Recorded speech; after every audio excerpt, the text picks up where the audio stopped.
जैसे हम बात करते हैं एससी एसटी के कल्याण को लेकर बात करते हैं, जैसे हम शिक्षा को लेकर बात करते, तो ये सब एक समाज के रूप में तो हमें स्वीकार करने चाहिए ना।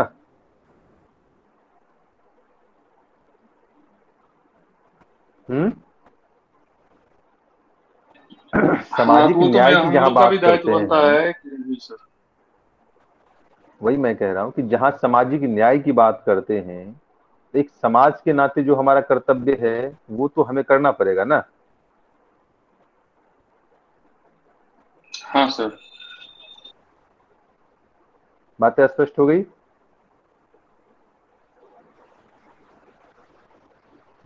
इसमें बस सर यही दो गो होगा क्या सर, कि एक तो ये क्या कहता है, सरकार अगर बोल रही है बस कि वो मैंने पशु वध पर रोक, ठीक है, तो हम लोग को भी मैंने इसमें ये जोड़ना होगा कि सामाजिक कर्तव्य बनता है कि पशु की रक्षा करें। इस टाइप से देख सकते हैं। या फिर शिक्षा के लिए सामाजिक सरकार न्याय दी का है, तो मतलब क्या फिर हम होता लोग है भी कि इसमें क्या समाज करते में हैं। ऊंच नीच, वही मैं कह रहा हूँ। हाँ। सामाजिक न्याय का मतलब क्या होता है कि समाज में जो ऊंच नीच व्याप्त है, समाज में जो हैव और हैव नॉट का जो कंसेप्ट है, ये चीजें नहीं होनी चाहिए। एक मनुष्य होने के नाते सिर्फ योग्यता के आधार पर और प्राकृतिक न्याय के आधार पर जो असमानताएं हैं, सिर्फ उससे होना चाहिए। ठीक है। जो मानव निर्मित असमानताएं हैं, कृत्रिम असमानताएं हैं, उससे हमें क्या करना होगा, उसका उन्मूलन करना होगा।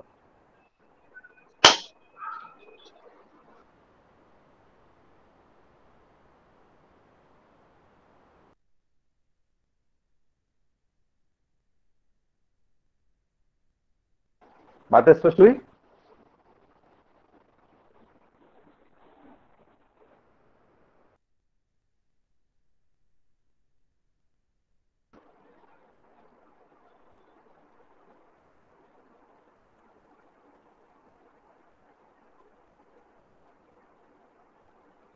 मुझे सुन पा रहे हैं। हाँ सर। Yes sir. बात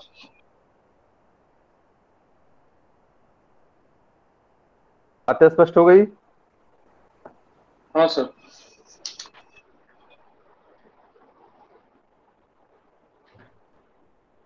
चलिए, तो नेक्स्ट टॉपिक क्या है हमारा। President of India.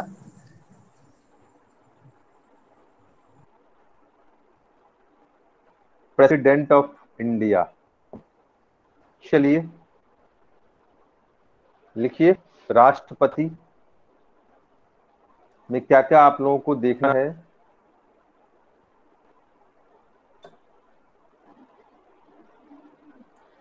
लिखिए, पहले पॉइंट योग्यता। योग्यता,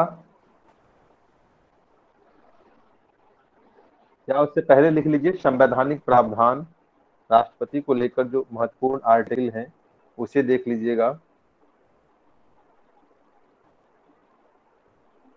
ठीक है। उसके बाद लिखिए योग्यता। फिर से बोल दीजिए, पाला क्या चीज? योग्यता के अलावे लिखिए, देखिए महत्वपूर्ण संवैधानिक प्रावधान या आर्टिकल, महत्वपूर्ण संवैधानिक अनुच्छेद।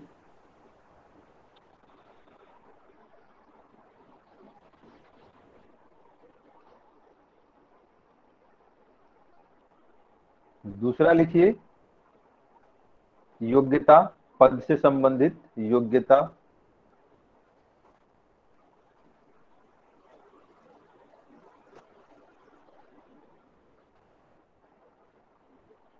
निर्वाचन प्रक्रिया। निर्वाचन प्रक्रिया।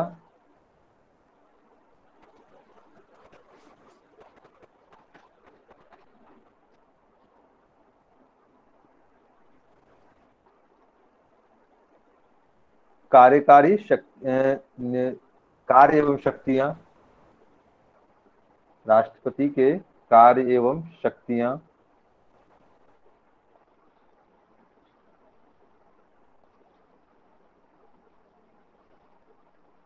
ठीक है।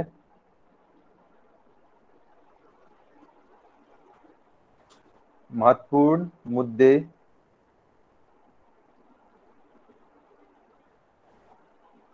पहला, क्या राष्ट्रपति एक रबर स्टाम्प है? क्या राष्ट्रपति एक रबर स्टाम्प है?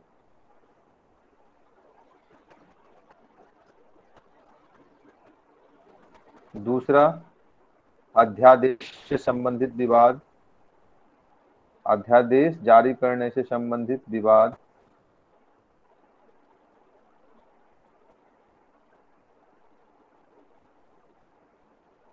तीसरा लिखिए, क्षमादान की शक्ति से संबंधित विवाद,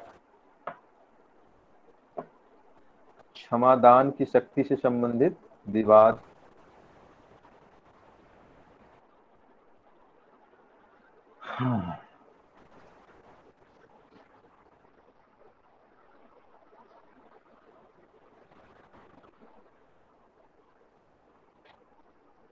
ठीक है, एक बीच में डाल दीजिएगा कहीं पे जो अयोग्यता संबंधी प्रश्न है उसको, महाभियोग वगैरह की जो प्रक्रिया है वो क्या कैसे होता है, इसको भी थोड़ा सा आप लोग देख लीजिएगा।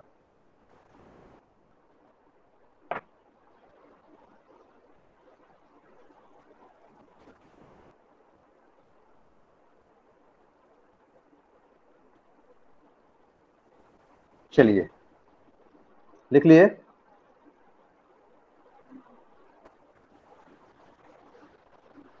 जी सर।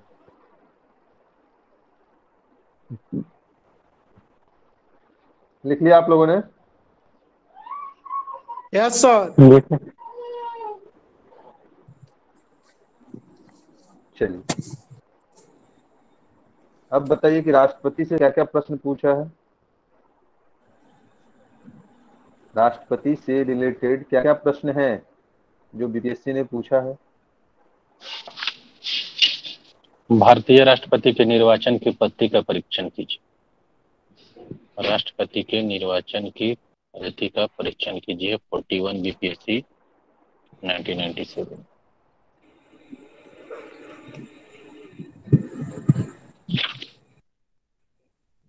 बताइए क्या पूछा है। 66 बीपीएससी में क्या पूछा है राष्ट्रपति से?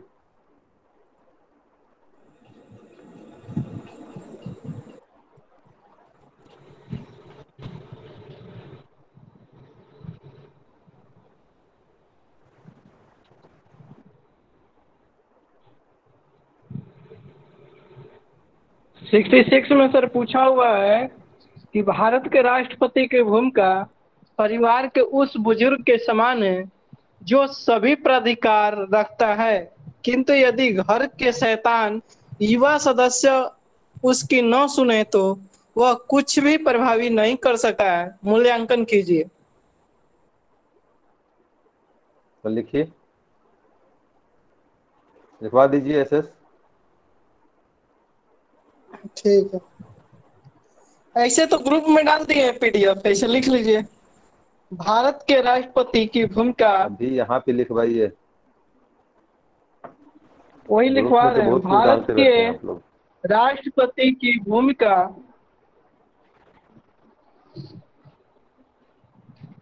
परिवार के उस बुजुर्ग के समान है। उस बुजुर्ग सदस्य के समान है ना? सदस्य नहीं दिया हुआ। अच्छा, उस चलिए कोई बुजुर्ग बात के समान है जो सभी प्राधिकार रखता है,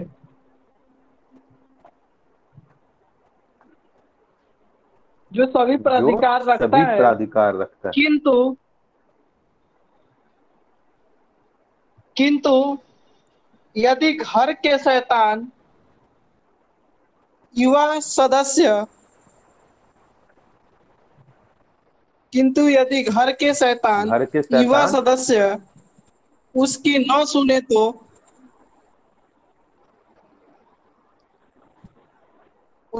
सुने तो वह कुछ भी प्रभावी नहीं कर सकता है।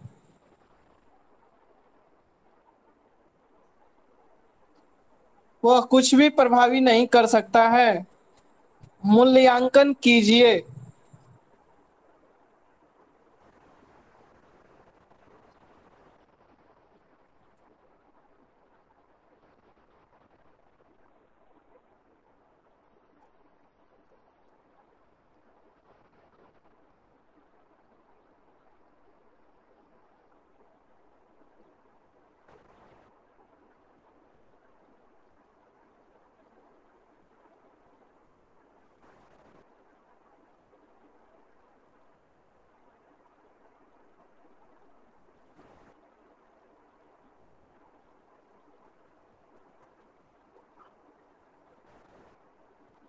दूसरा लिखाइए।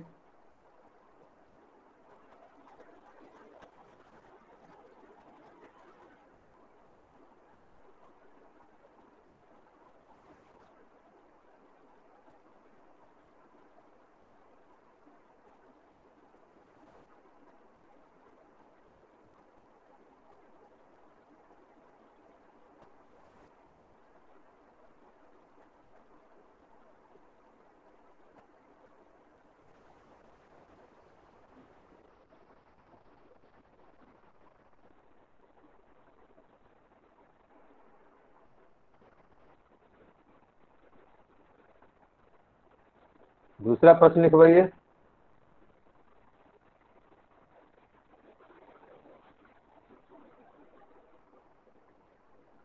दूसरा प्रश्न है कि भारतीय राष्ट्रपति के निर्वाचन की पद्धति का परीक्षण कीजिए।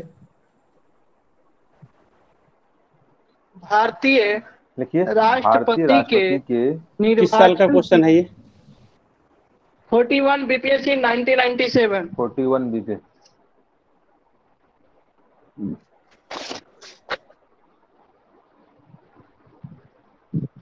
भारतीय राष्ट्रपति के निर्वाचन की पद्धति का परीक्षण कीजिए।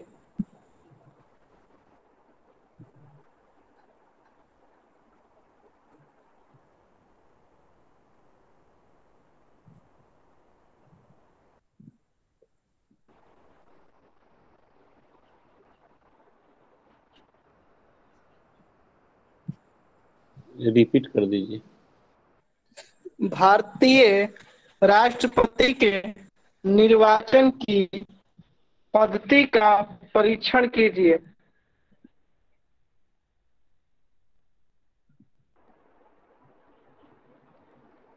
और कोई प्रश्न है? 65 का तो मालूम नहीं है कौन सा क्वेश्चन है। 65 का पीडीएफ मेरे पास है ना। 65 में राज्यपाल आया था, 65 नहीं में है पूछा है प्रश्न। राष्ट्रपति से। नहीं पूछा है। ये क्वेश्चन हो सकता है जो अनुच्छेद 356 की भावना को। वो केंद्र राज्य संबंध में आएगा। ठीक है, संघवाद जब पढ़ेंगे वहां पे केंद्र राज्य संबंध की जब बातें करेंगे तो वहां पे ये प्रश्न आएगा। चलिए, तो इसमें से आप लोगों को क्या क्या करना था?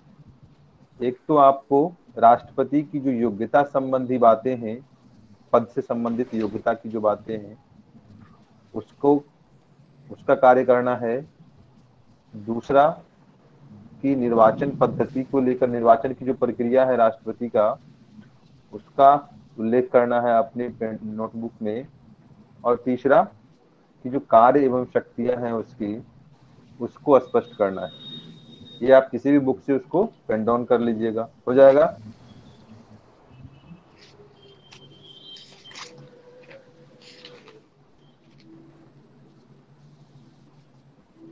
हो जाएगा।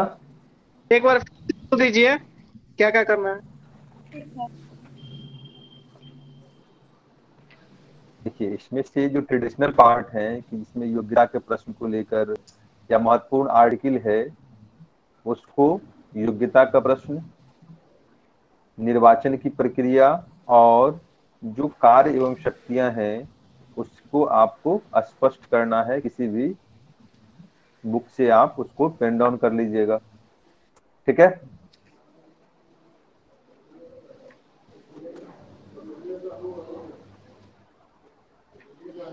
बातें स्पष्ट हो गई? जो आप भेजे हैं पीडीएफ।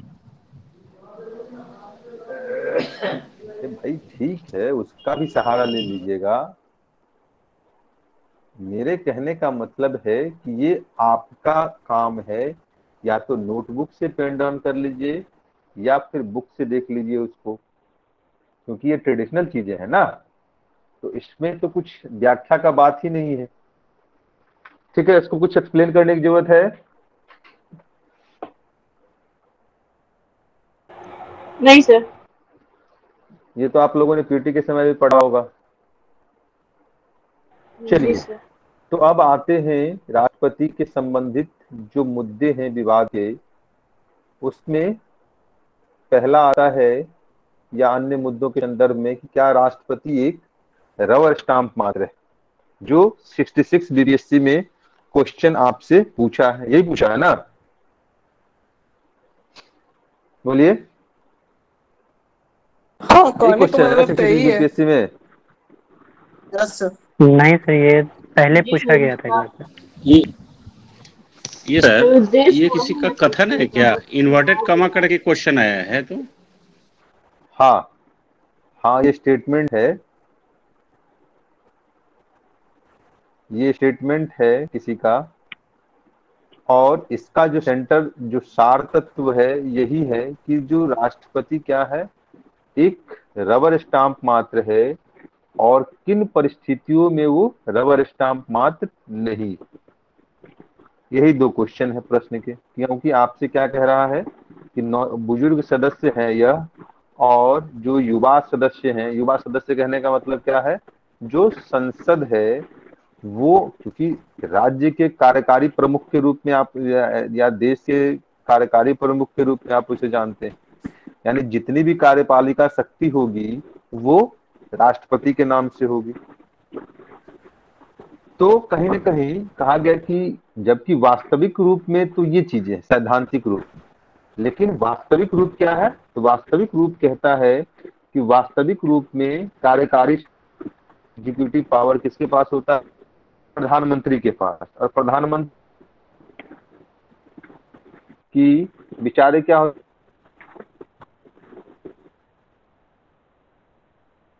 राष्ट्रपति के संदर्भ में क्या है, कार्यकाल भी किसी का देख सकता है। तो ये चीजें उसमें कहा गया कि अगर सदस्य जो परिवार का है वो अगर राष्ट्रपति की बातें नहीं मानता है तो उस परिस्थिति में उसकी भूमिका क्या होती है, एक रबर स्टाम्प के तौर पर होती है या नहीं होती है, ये चीजें आपसे जानना चाह रहा है। बात स्पष्ट हुई?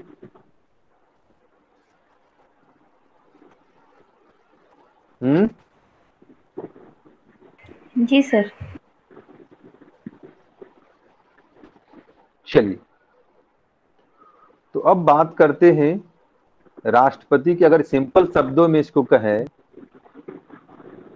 तो कहा गया कि जो, अगर सिंगल स्टेटमेंट देखिए तो इसको अगर हम कहें कि राज्य के औपचारिक प्रमुख या राष्ट्र के औपचारिक प्रमुख होने के बावजूद ही भारतीय शासन प्रणाली में राष्ट्रपति की भूमिका महत्वपूर्ण है। इसी स्टेटमेंट, यही क्वेश्चन का सिंपल स्टेटमेंट है, और इसी का आपको क्या करना है, आंसर लिखना है।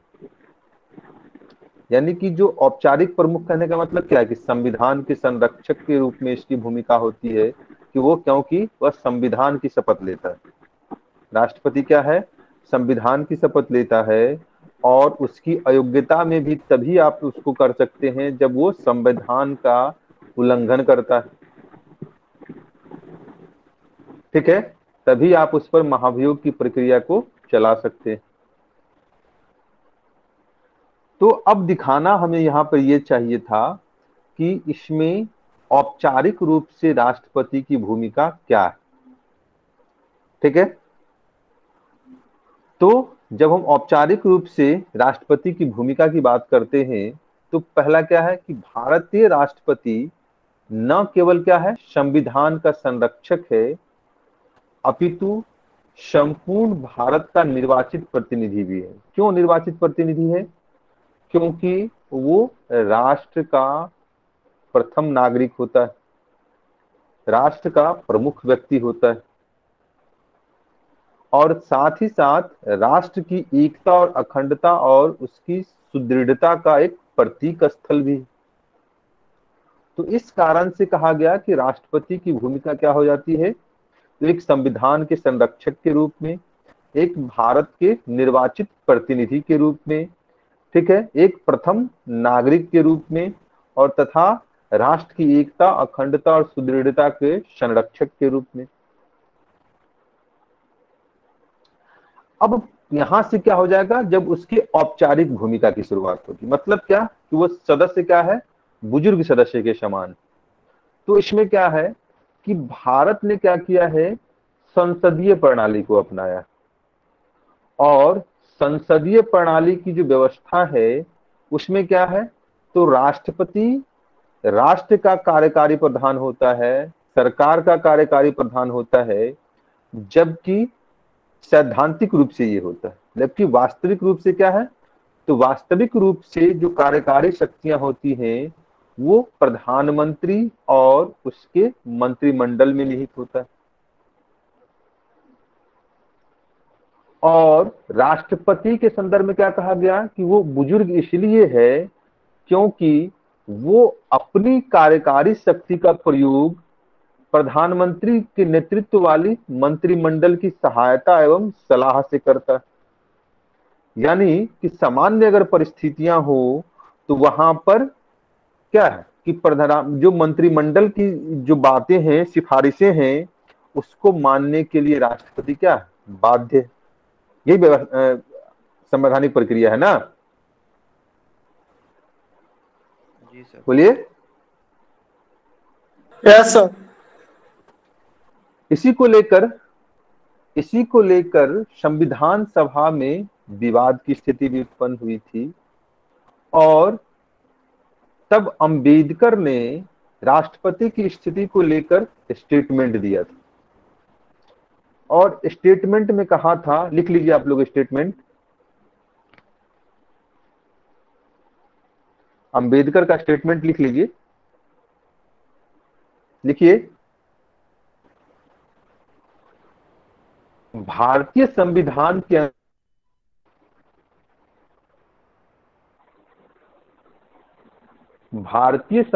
के अंतर्गत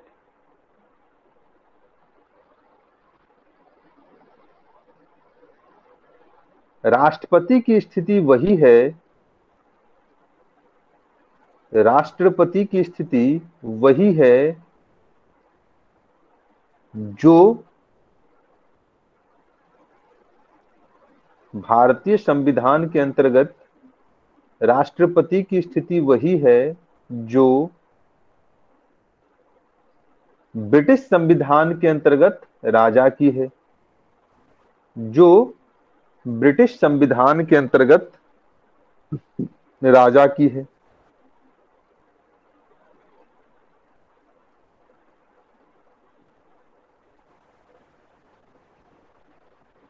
लिख लिए।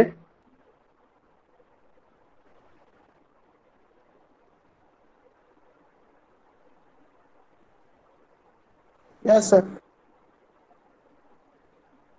आगे लिखिए इसी में, वह राष्ट्र का प्रमुख होता है, वह राष्ट्र का प्रमुख होता है,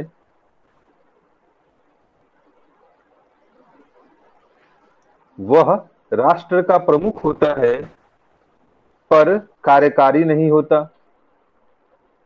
पर कार्यकारी नहीं होता।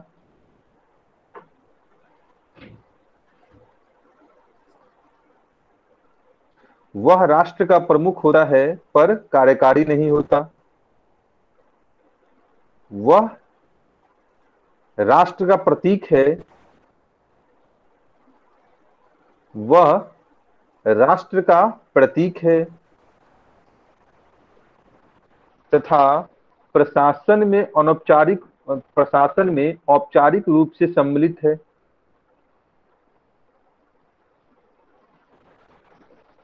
तथा प्रशासन में औपचारिक रूप से सम्मिलित है।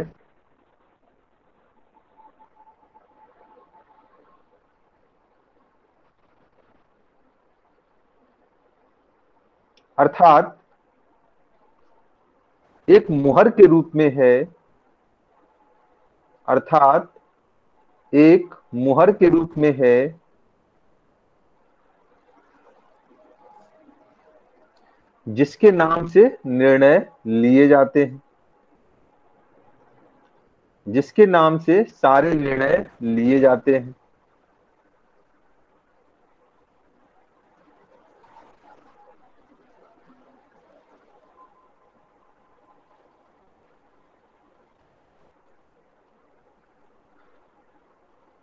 वह मंत्रिमंडल की सलाह पर निर्भर करता है। राष्ट्रपति मंत्रिमंडल की सलाह पर निर्भर करता है।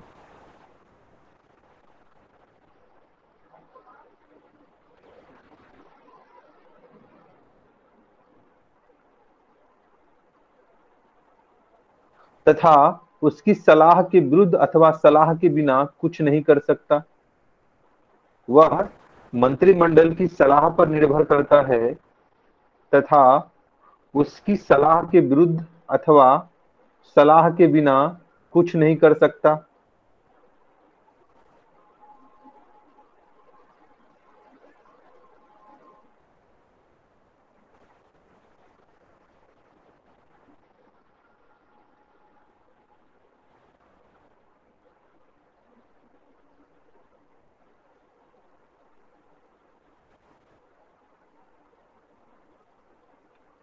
ठीक है, तो ये क्या है, उसके जो रबर स्टाम्प की बात करते हैं या घर के बुजुर्ग सदस्य की बात करते हैं, उसके संदर्भ में ये स्टेटमेंट अपने आप में क्या है, उनकी संवैधानिक स्थिति को स्पष्ट करता है।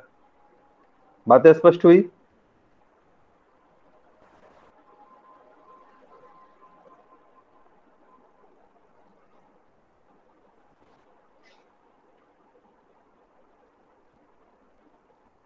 बोलिए। सर एक क्वेश्चन था सर। बोलिए। सर ये जो क्षमादान का जो ऐसा प्रावधान किया गया कि राष्ट्रपति ही करता है, तो सर क्या उसको भी करने से पहले वो मंत्रिमंडल का मतलब वो सलाह लेता है? हाँ, फैसला लिए नहीं कर सकता के सलाह पर राष्ट्रपति क्षमादान कर सकता है।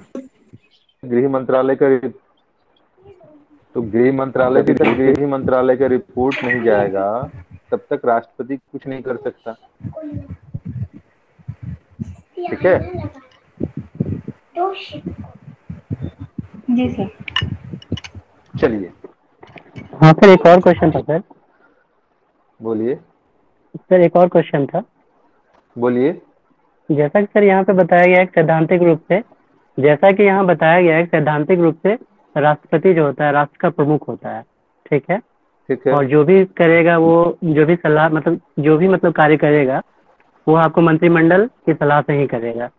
लेकिन जब वीटो की शक्ति की बात आती है सर, तो उस समय तो उनका अपना एक वजूद दिखता है ना, कि वो अपना वीटो यूज कर सकते हैं। कोई भी अध्यादेश पारित हुआ तो उसके खिलाफ वो वीटो का यूज कर सकते हैं। तो वहाँ तो फिर रबर स्टम्प जैसी कोई बात नहीं होगी ना सर। वो तो अपनी शक्ति का यूज कर रहे हैं ना, तो फिर इसको रबर स्टम्प कहना मतलब सही रहेगा? चलिए इसको आगे देखते हैं। ठीक है सुमित, आपकी बातों को मैं आगे रखता हूँ। ठीक है, थोड़ा सा पेशेंस रखिए। ठीक। मैंने अभी अपने स्टेटमेंट को नहीं पेशेंस नहीं है सर, बस ऐसे ही पूछ दिया। नहीं किया है। लेकिन वीटो शक्ति का पावर का यूज करेगा यही कि कुछ दिन के लिए टाल सकता है। नहीं तो फिर भी तो वो स्वतंत्र है, तब तो आपको यूज कर रहा है ना। ठीक है। ठीक है सुमित एसएस शांत हो जाइए, क्लास में वैसे डिले हो रहा है। मैं आपकी बातों को आगे रख देता हूँ। ठीक है, फिर सारी चीजें स्पष्ट हो जाएंगी। ठीक है। ओके ठीक। अब लिखिए कि राष्ट्रपति की संवैधानिक स्थिति क्या है जहां पे वो रबर स्टाम्प की भूमिका में नहीं है।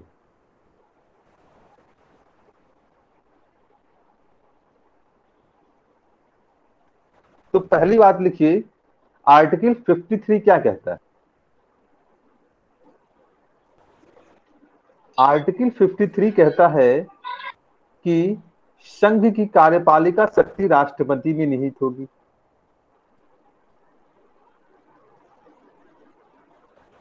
संघ की कार्यपालिका शक्ति राष्ट्रपति में निहित होगी और वह इसका प्रयोग इस संविधान के अनुसार स्वयं या अपने अधिकारियों द्वारा करेगा।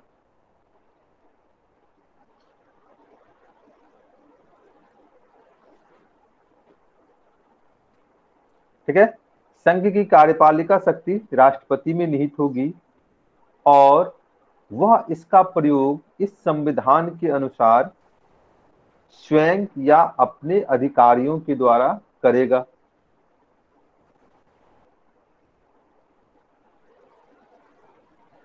वहीं आर्टिकल 74 के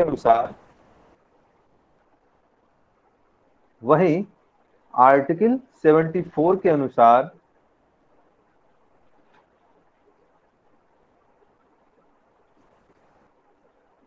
राष्ट्रपति को कार्यों में सहायता तथा सलाह देने के लिए,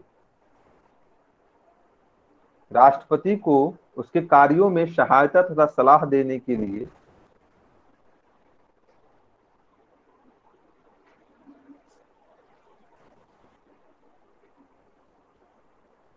प्रधानमंत्री के नेतृत्व में एक मंत्रिपरिषद होगी। प्रधानमंत्री के नेतृत्व में एक मंत्रिपरिषद होगी।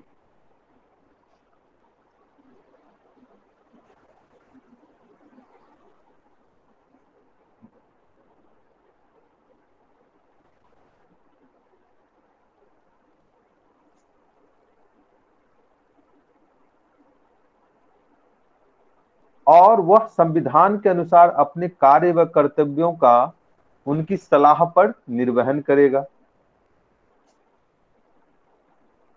और वह संविधान के अनुसार अपने कार्य व कर्तव्यों का उनकी सलाह के आधार पर निर्वहन करेगा।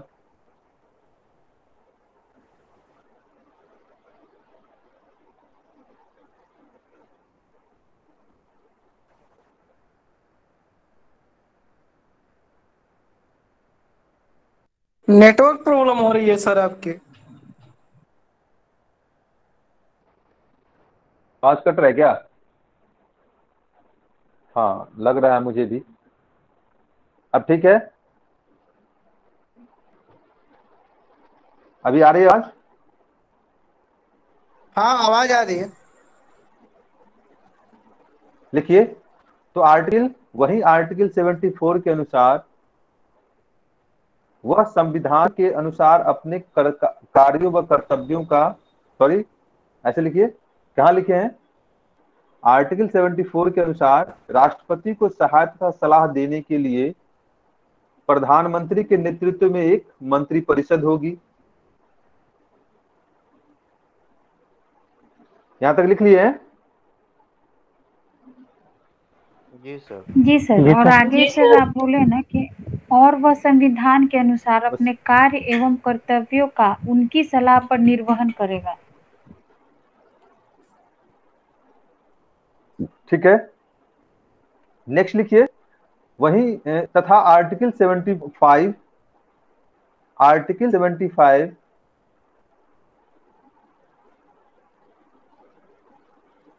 मंत्री कहता है, आर्टिकल 75 कहता है कि मंत्रिपरिषद लोकसभा के प्रति सामूहिक रूप से, मंत्रिपरिषद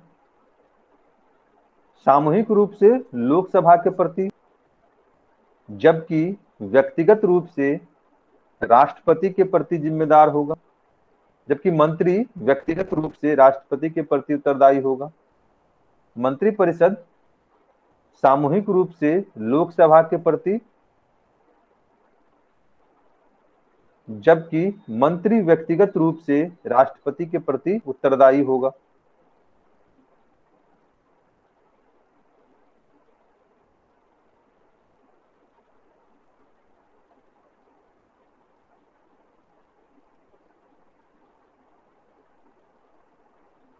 ठीक है, तो यह क्या है? इसके माध्यम से हमें संविधान में जो राष्ट्रपति की संवैधानिक स्थिति है उसका पता चलता है। और ये 3 आर्टिकल महत्वपूर्ण हो जाते हैं संवैधानिक स्थिति को लेकर, या राष्ट्रपति की जो वास्तविक स्थिति है उसको स्पष्ट करने में। यह 3 आर्टिकल, जिसमें हमने आर्टिकल 53 की बात की, आर्टिकल 74 की बात की और आर्टिकल 75 की बात की, इसकी भूमिका महत्वपूर्ण हो जाती है।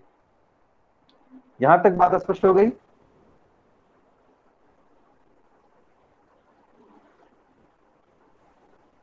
जी सर। लेकिन राष्ट्रपति को कुछ ऐसी परिस्थितिजन्य शक्तियां भी प्राप्त हैं जहां पर वो अपने विवेकाधिकार का इस्तेमाल करता है। ठीक है, लिखिए, लेकिन पैरा चेंज करके, लेकिन राष्ट्रपति को कुछ परिस्थितिजन्य विवेकाधीन शक्तियां भी प्राप्त हैं जहां वो मंत्रिमंडल की सलाह के परे हटकर कार्य करता है। जहां वह लेकिन अपने राष्ट्रपति को कुछ स्वविवेकाधिकार का प्रस्थिति प्रयोग कर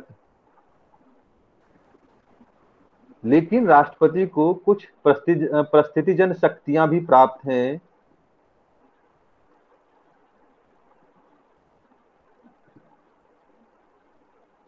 जहां पर वह स्वविवेकाधिकार का प्रयोग करता है।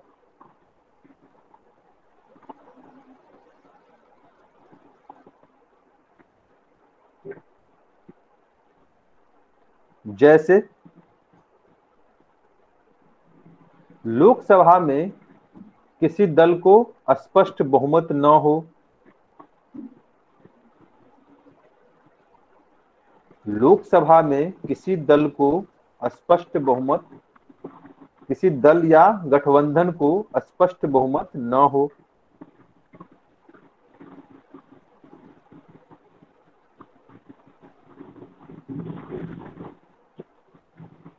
या जब प्रधानमंत्री की अचानक मृत्यु हो जाए, जब प्रधान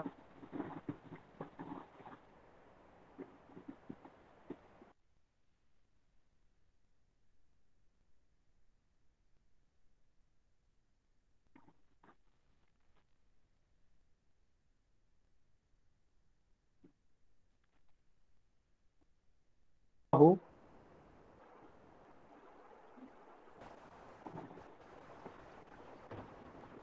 या आवाज नहीं आ रही जब है। प्रधानमंत्री की अचानक मृत्यु हो जाए, या प्रधानमंत्री की अचानक मृत्यु हो जाए और उसका कोई स्पष्ट उत्तराधिकारी न हो या वास्तविक उत्तराधिकारी न हो। इस परिस्थिति में राष्ट्रपति स्वविवेक से प्रधानमंत्री की नियुक्ति कर सकता है।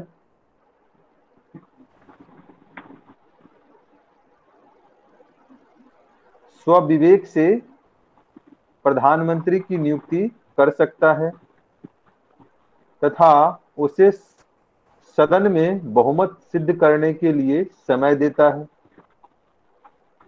तथा उसे सदन में बहुमत सिद्ध करने के लिए समय देता है।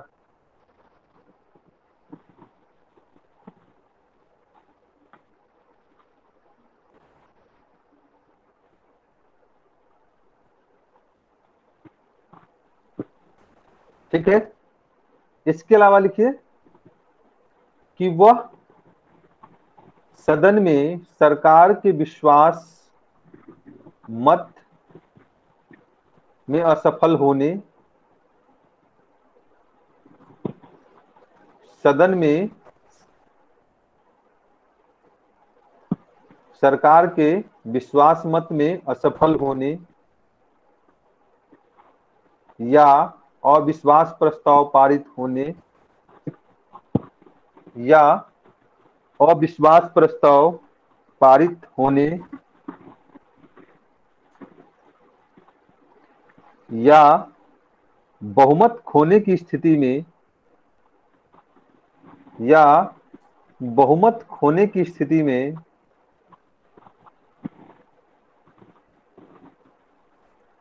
बहुमत खोने की स्थिति में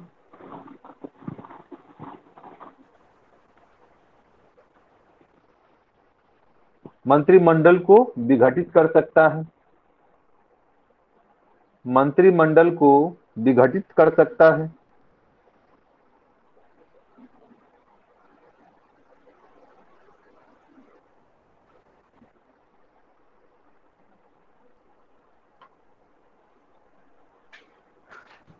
इसके अलावा लिखिए नेक्स्ट 44वां संविधान संशोधन के आलोक में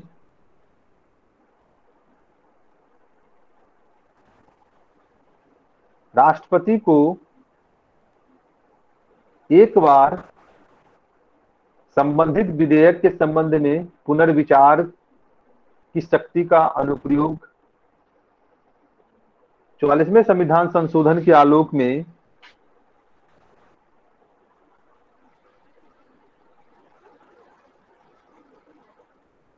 राष्ट्रपति को किसी विधेयक पर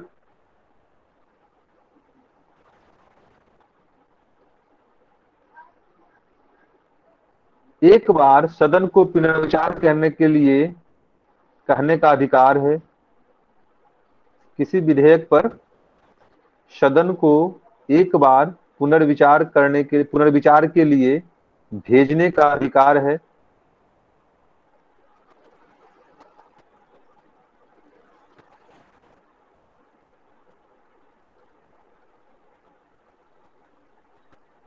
चूंकि राष्ट्रपति का पद गरिमामय और सम्मान का पद है, चूंकि राष्ट्रपति गरिमामय और सम्मान का पद है,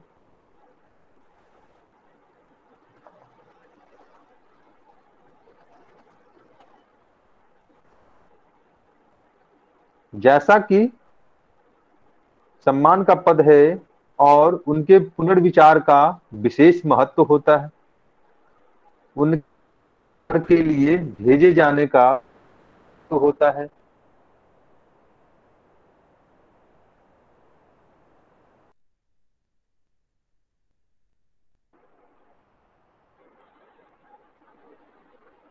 जैसे वाजपेयी के सरकार में, वाजपेयी के प्रधानमंत्रित्व काल में, वाजपेयी के प्रधानमंत्रित्व काल में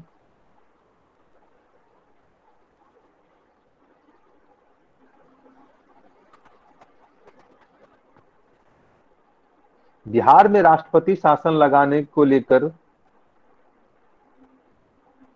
तत्कालीन राष्ट्रपति एपीजे कलाम ने पुनर्विचार की सलाह दी थी। बिहार में राष्ट्रपति लगाने के निर्णय पर पुनर्विचार की सलाह दी थी।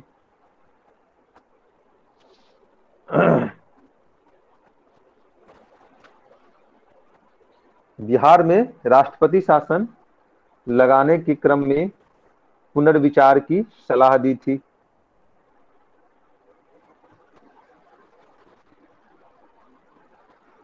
और सरकार ने राष्ट्रपति शासन न लगाने का निर्णय लिया था।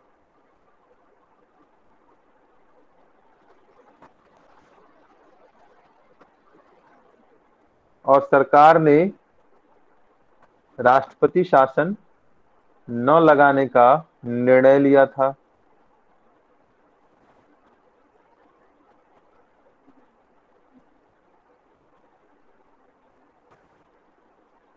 ठीक है, नेक्स्ट पॉइंट लिखिए। इसके अलावा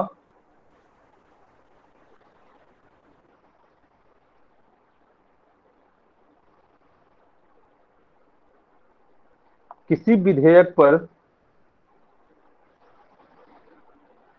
विधेयक को स्वीकारोक्ति देने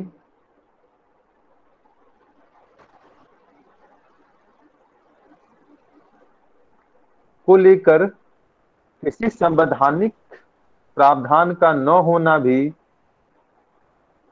किसी विधेयक को स्वीकारोक्ति प्रदान करने को लेकर संवैधानिक प्रावधान न होना भी राष्ट्रपति के पॉकेट वीटो की, अमेरिकी राष्ट्रपति के पॉकेट वीटो की तरह है।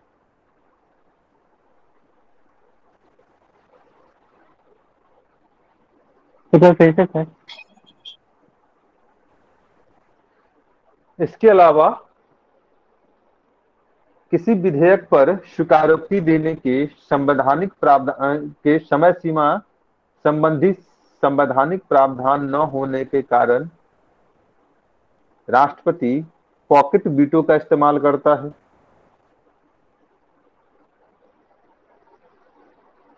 राष्ट्रपति पॉकेट वीटो का इस्तेमाल करता है।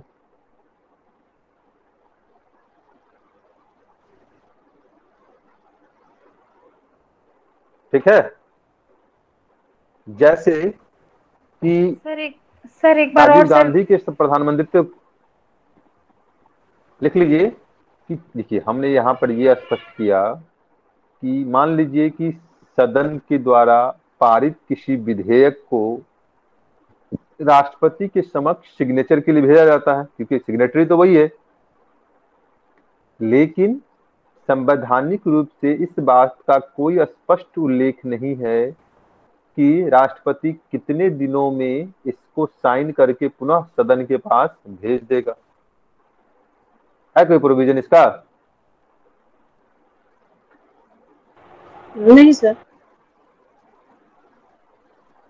तो इस जो संवैधानिक लूप हॉल्स है, इसका इस्तेमाल राष्ट्रपति करता है और वो स्वीकारोक्ति या सिग्नेचर को लेकर अपना क्या करता है, धुलमुल रवैया अपनाता है। या जब सरकार का विघटन होता है, सरकार क्या होता है का विघटन होने वाला होता है, यानी कि चुनाव होने वाला होता है, उस समय देखते होंगे कि बड़े पैमाने पर सरकार क्या करती है, लोक लुभावन नीतियों का निर्माण करती है। तो इस परिस्थिति में भी राष्ट्रपति निरपेक्ष भाव से क्या करता है, इस लोक लुभावन जो नीतियां हैं उसको लेकर पॉकेट वीटो का इस्तेमाल कर होगी, सरकार का क्या टेन्योर खत्म होगा,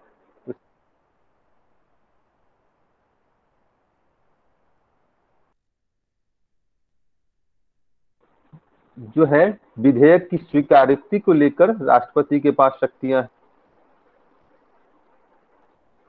बातें स्पष्ट हो गई?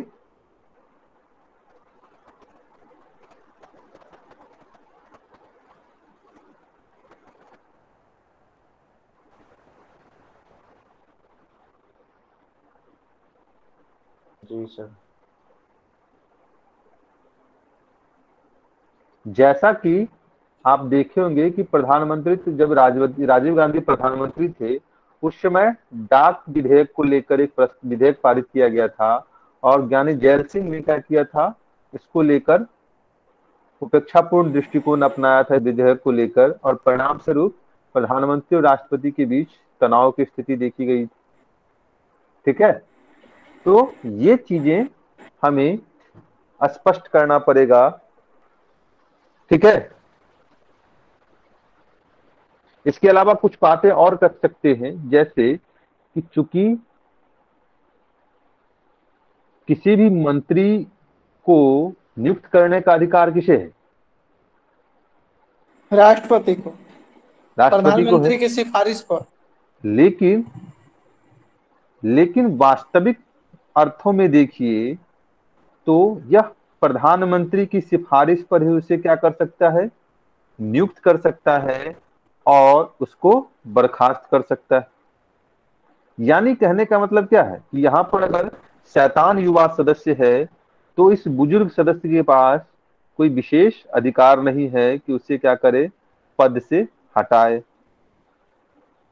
एक ये भी आप उसमें लिख सकते हैं कि राष्ट्रपति की शक्तियों के संदर्भ में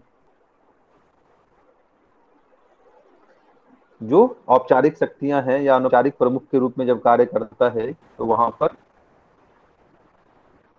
तो इस तरीके से बातें स्पष्ट हो गई।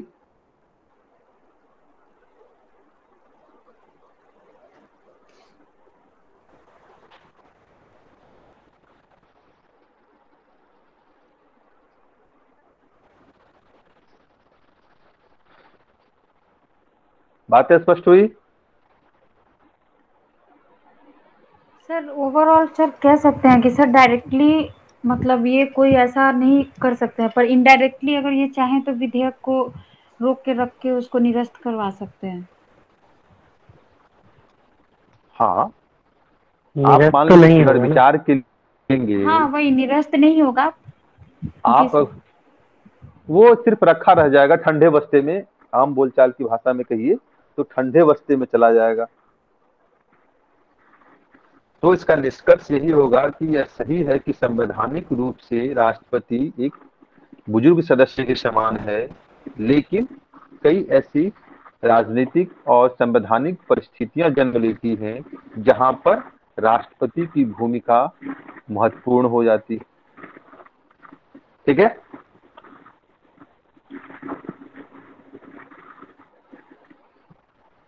बातें स्पष्ट हो गई सभी को कि कोई कंफ्यूजन है इसमें?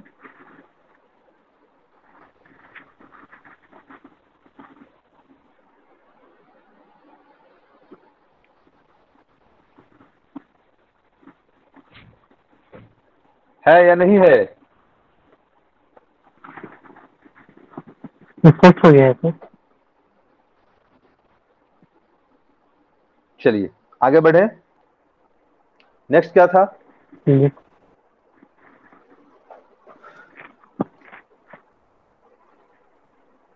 अध्यादेश से संबंधित विवाद। नेक्स्ट इश्यू क्या था? अध्यादेश को लेकर। क्या है अध्यादेश का संवैधानिक प्रावधान? अनुच्छेद 123 के अंतर्गत सर कोई भी अध्यादेश अगर ठीक। और राज्यपाल 213 के तहत, ठीक है ना? 13 के तहत। जी। हाँ, क्या पूछना है दीपाली? सर मैं पूछ रही थी जो इस बार जो क्वेश्चन पूछे गए हैं तो उसमें जो कथन दिए गए हैं तो वो किसका कथन है, क्योंकि वो तो इन्वर्टेड कॉमा में दिए गए थे। इसको ठीक है, उस कथन स्टेटमेंट लिखने की जरूरत नहीं, हर चीज आपको पता नहीं है, ठीक है। ऐसे जो स्टेटमेंट के पीछे हम लोग भागेंगे तो फिर चीजें क्या होंगी, क्योंकि स्टेटमेंट मिलता जुलता बहुत सारा होता है, तो फिर वहां पे अगर नुक्ता के हेर फेर से खुदा जुदा हो जाएगा तो फिर क्या होगा? बातें समझ रहे हैं ना?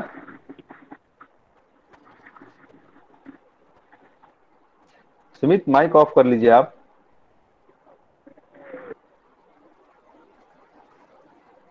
चलिए, तो नेक्स्ट है राष्ट्रपति के अध्यादेश पारित करने की शक्ति जो है और उसको लेकर जो विवाद है। तो प्रश्न उठता है कि अध्यादेश है क्या? तो अध्यादेश के संदर्भ में कहा गया कि अध्यादेश एक कानून है। क्या है? एक विधि है जो क्या होता है, जिसकी प्रकृति कैसी होती है? तो जिसकी प्रकृति अस्थाई, अस्थाई एवं अल्पकालिक होती है।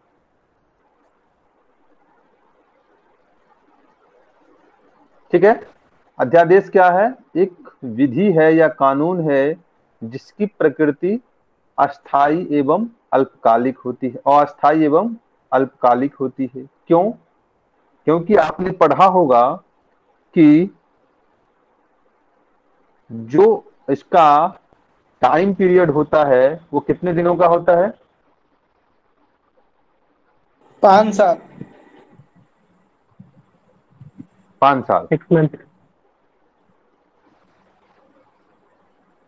इसका जो मैक्सिमम ड्यूरेशन है वो 6 महीने और 6 सप्ताह का है, और अमूमन 6 सप्ताह का माना जाता है। क्यों? क्योंकि जब सदन की शुरुआत हो जाती है तो सदन की शुरुआत होने के 42 दिनों के अंदर हमें क्या करना होता है? इस अध्यादेश संबंधी जो बातें हैं उसको सदन से पारित करवाना होता है। यानी कि मान लीजिए 6 सप्ताह और 6 माह और 6 सप्ताह हम क्यों कहते हैं? मान लीजिए कि आज हमने सदन का क्या किया? सत्रावसान किया, और आज ही वो परिस्थितियां जन्म लेने लगी हुई कि राष्ट्रपति क्या करेगा? एक अध्यादेश पारित करने के लिए विवश होगा। तो वैसी परिस्थिति में उस जो अध्यादेश है उसका अधिकतम समय कितना हो जाएगा? तो 6 महीना, और क्योंकि 42 दिनों के अंदर सदन को निर्णय लेना है इसको लेकर, तो 6 महीने और 6 सप्ताह की बात हो जाती है। क्योंकि आपने संवैधानिक रूप से पढ़ा होगा कि 2 सत्रों के बीच मैक्सिमम टाइम पीरियड कितना होना चाहिए? 6 माह। 6 महीने। इसी एक कारण वर्ष से में 2 क्यूटी का जो सत्र प्रश्न 6 है माह उसमें से अधिक का अंतर नहीं होना चाहिए। ठीक है, तो अब हम बातें हैं कि अध्यादेश को लेकर जो संवैधानिक प्रावधान। तो संवैधानिक प्रावधान में कहा गया आर्टिकल 123 की बात करते हैं, और आर्टिकल 123 क्या कहता है कि सदन के सत्र में न रहने पर, सदन के सत्र में न रहने पर या किसी एक सदन के सत्र में न होने पर तथा राष्ट्रपति को यह समाधान हो जाए कि ऐसी परिस्थितियां विद्यमान हैं जिनमें तुरंत कार्यवाही आवश्यक है, तो राष्ट्रपति मंत्रिमंडल की सलाह पर एक अध्यादेश जारी करेगा। क्या कहा गया कि जब क्या हो, आर्टिकल 123 कहता है कि जब सदन का दोनों, जब संसद का दोनों सदन या कोई एक सदन सत्र में न हो, और दूसरे बात कहता है कि राष्ट्रपति को यह समाधान हो जाए। ये दो टर्म्स बताए गए हैं। इसी यह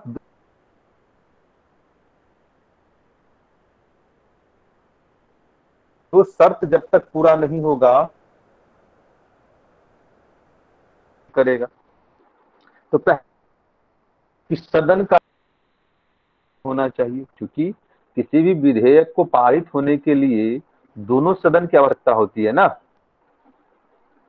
तो इस कारण से जब दोनों सदन या कोई एक सदन सत्र में न हो और राष्ट्रपति को यह समाधान हो जाए कि ऐसी परिस्थितियों का निर्माण हुआ है जहां आवश्यक कार्यवाही की आवश्यकता है, तब राष्ट्रपति मंत्रिमंडल की सलाह पर एक क्या करेगा, अध्यादेश जारी करेगा।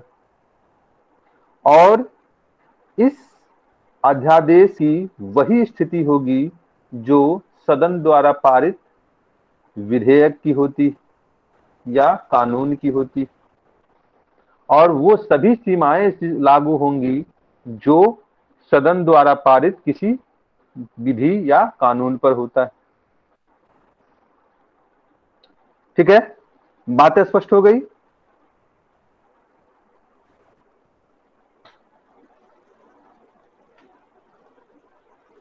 बोलिए।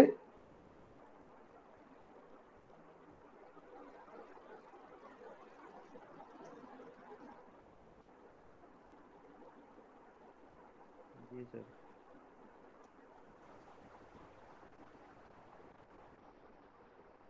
बातें स्पष्ट हुई? सर यहाँ पे भी सर उसको सलाह लेना ही पड़ेगा। वो अगर चाहे तो वो खुद ऐसा कुछ नहीं कर सकता है। हाँ, नहीं, वो मंत्रिमंडल की सलाह पे ही कार्य करेगा। पहला ही स्टेटमेंट आर्टिकल 53 के तहत और आर्टिकल 74 कहता है कि मंत्रिमंडल की सलाह पर ही वो कार्य करेगा। ठीक है ना। अब प्रश्न उठता है कि इसका संभावित दुरुपयोग क्या है। एक क्वेश्चन है सर। हाँ बोलिए। एक क्वेश्चन है सर, जब तक विघटन हो चुका है बोलिए। और मंत्रिपरिषद तो है नहीं, मतलब सरकार में मंत्रिपरिषद तो है नहीं, जब विघटन हो जाता है तो उस टाइम में अध्यादेश पारित करने के लिए सलाह कैसे लेगा सर? राज्यसभा तो है। चूंकि राज्यसभा अलग चीज हो गया। राज्यसभा का कभी विघटन, मेरी बात सुन लीजिए, इसमें जो प्रोविजन है कि अगर राष्ट्रपति को यह आभास या आभास हो जाता है, तब वो राज्यसभा की सलाह पे कार्य करेगा, और जब लोकसभा का पुनर्गठन होगा तब वैसी परिस्थिति में वहां से भी उसे पारित करवाना होगा। बात स्पष्ट हो गई? जी। चलिए, अब प्रश्न उठता है कि इसको लेकर विवाद क्या है। तो विवाद में सबसे महत्वपूर्ण विवाद यह है कि देखा यह जा रहा है कि सरकार क्या करती है, सदन में वाद विवाद चर्चा परिचर्चा से बचने के लिए, अपनी जवाबदेहिता से बचने के लिए सदन को बाईपास करती है, और सदन को बाईपास करके अपनी जो अध्यादेश की शक्ति है राष्ट्रपति के द्वारा, चूंकि वास्तविक में क्या है, प्रधानमंत्री और मंत्रिमंडल की सलाह की शक्तियां हैं, तो इसके द्वारा विधायी कार्यों को अंजाम देती है। जो कार्य किसका है, चूंकि विधायन का कार्य विधायिका का है, न कि कार्यपालिका का है, लेकिन यहां पर क्या होता है, विधायिका को बाईपास करके कार्यपालिका क्या करती है, विधायिका के कार्यों में हस्तक्षेप करती है। बात स्पष्ट हुई?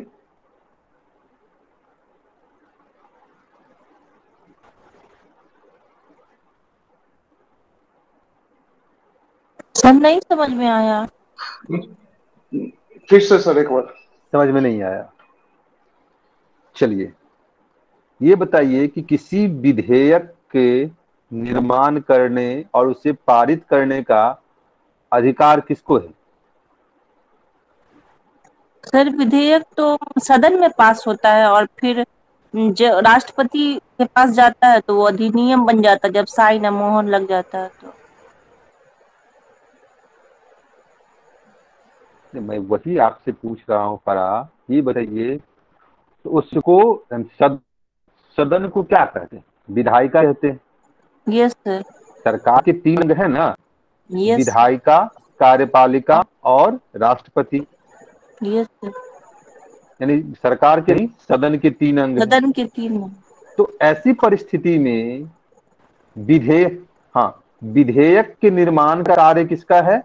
विधायिका का है ना। यस। तो उस पर प्रॉपर चर्चा परिचर्चा करके उसकी सकारात्मक और नकारात्मक पक्षों पर पुनर्विचार करके, समीक्षा करके, अस्थायी समिति वगैरह को भेजकर फिर जो जन कल्याणकारी नीतियां या कानून है उसको वो क्या करती है, एग्जीक्यूटिव को भेजती है। ठीक करती है ना। Yes sir. कार्यपालिका को भेजती, और कार्यपालिका का काम क्या होता है, उसको बेहतर रूप से क्रियान्वित करना काम होता है।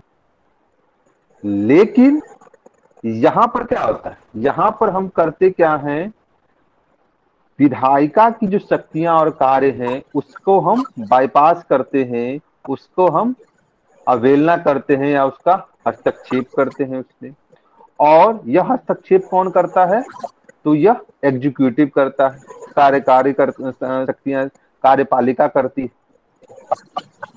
तो कार्यपालिका क्यों करती है, तो कार्यपालिका इसीलिए करती है कि वो क्या करे, सदन में चर्चा परिचर्चा और जवाबदेहिता को लेकर जो प्रश्न उठते हैं विपक्ष के द्वारा, उससे हमें क्या होना चाहिए, बचने के लिए वो अध्यादेश जैसी आपातकालीन शक्तियों का वो इस्तेमाल करता है। बात स्पष्ट हुई? यस। कोई कंफ्यूजन अब भी किसी को? सर अध्यादेश जो है, अध्यादेश ले आए और पारित ही ना हो तो उसका क्या फायदा सर? तो फिर कैसे कहेंगे कि वो विधायिका को बाईपास कर दी? फिर 6 महीने के लिए, साल भर के लिए, 6 महीने के लिए तो वो कार्यान्वित है ना। सर ये जो सर करंट में सर किसान विधेयक सर जो आया था सर दिसंबर में सर, तो वो गवर्नमेंट सर जो सेंट्रल गवर्नमेंट है सर यही काम किया था उसमें ना। वो तो पास हो गया ना सर। उसको भी पहले अध्यादेश के माध्यम से लाया गया, तो भाई पहले हमने क्या किया, उसको अध्यादेश के माध्यम से लाया ना, और फिर हमने सदन में उसको पारित करा। जी सर, जी सर। वो तो फिर लेकिन प्रक्रिया क्या है, अध्यादेश के द्वारा उसकी वही चीजें मैं कह रहा हूँ नीरज कि इसकी प्रक्रिया क्या है, कि किसी भी विधेयक को हमें सदन में लाने का अधिकार है ना, न कि अध्यादेश के माध्यम से लाने का अधिकार है। लेकिन सर इसमें अगर बनता है वो सदन में बनेगा ना, जो विधायक। हाँ सर वो तो बनेगा वो ही, ये तो इसकी अध्यादेश जो है ये पावर है। जिसका वो मैंने दुरुपयोग करते हैं या विशेष परिस्थिति करते हैं। लेकिन सर जब ये दोनों में ये है पूर्ण बहुमत में है तो फिर ऐसा क्यों जरूरत पड़ गया सर?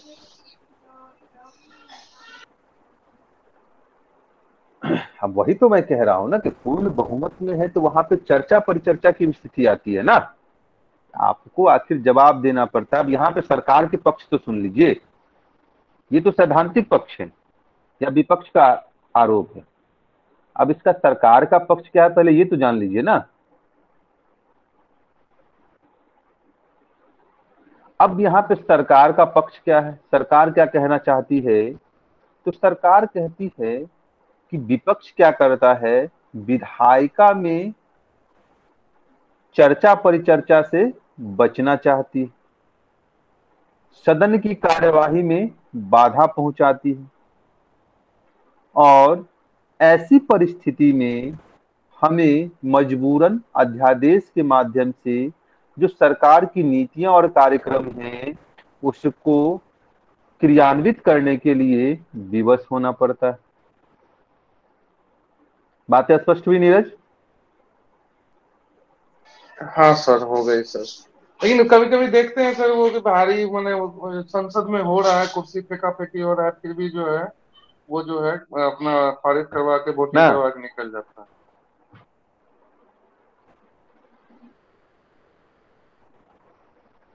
वो कमियां है ना, हमारे संसदीय व्यवस्था की कमियां है ना,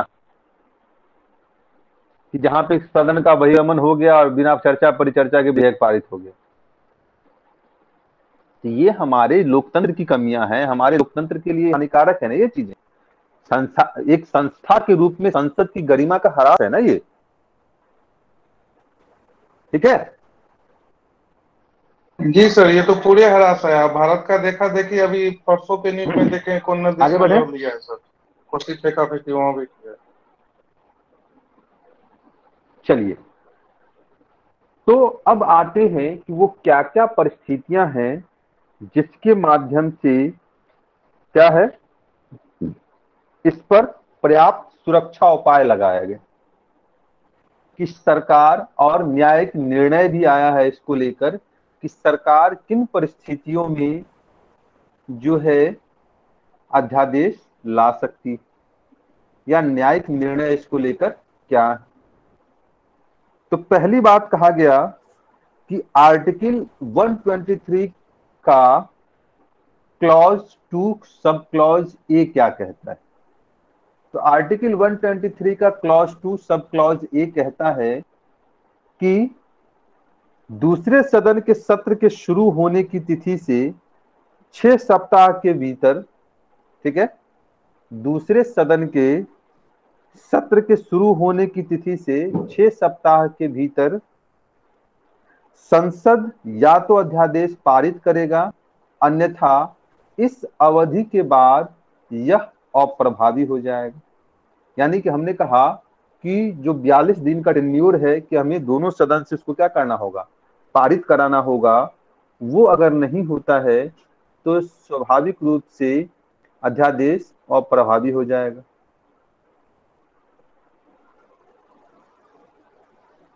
ठीक है, ये संवैधानिक प्रावधान है सारे, ये याद रखिएगा कि क्या सुरक्षा उपाय किए गए। तो पहली बात हमने कहा कि article 123 clause 2 sub clause A के तहत ये बातें कही गई है कि हमें 42 दिन के अंदर क्या करना होगा, सदन के पटल से विधायिका से पारित करवाना होगा। दूसरी बात कहा गया कि संसद में इसे पेश करते समय सरकार से यह अपेक्षा की जाती है कि वो क्या करेगा, उन परिस्थितियों का उल्लेख करेगा और उन कारणों की चर्चा करेगा जिसके कारण सरकार को अध्यादेश लाने के लिए विवश होना पड़ा। ठीक है, तो दूसरी बात क्या कहा गया सुरक्षोपाय में कि आपको कारण और परिस्थिति दोनों का उल्लेख करना पड़ेगा जब आप विधायिका में क्या करते हैं, उस अध्यादेश को लाते हैं। तो अध्यादेश संबंधी विधेयक को अगर लाते हैं तो उस पर आपको कारण और परिस्थिति दोनों का उल्लेख करना होगा। तीसरी बात कहा गया कि अध्यादेश की जो अधिकतम उम्र है वो कितना है? अध्यादेश का अधिकतम उम्र कितना है? जीवन अवधि कितनी है अध्यादेश की अधिकतम? 6 माह 6 months 6 मंथ और 6 सप्ताह, यानी कि 6 माह और 6 सप्ताह के बाद यह स्वतः समाप्त हो जाएगा अगर यह सदन से पारित नहीं होता है। नेक्स्ट जो संवैधानिक उपाय है उसमें article 123 clause 2 sub clause A की बात की जाती है और 123 क्लॉज 2 सब क्लॉज ए में कहा गया है कि राष्ट्रपति कभी भी क्या हो सकता है? अध्यादेश को वापस ले सकता है, यानी कि राष्ट्रपति स्वेच्छा से कभी भी अध्यादेश को वापस ले सकता है। तो ये क्या थे? संवैधानिक प्रावधान को लेकर, अध्यादेश को लेकर जो संवैधानिक प्रावधान थे उस पर हमने बातें की। यहां तक बात स्पष्ट हो गई?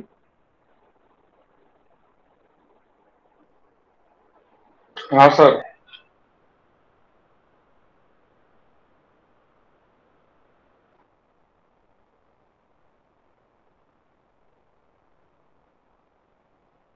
न्याय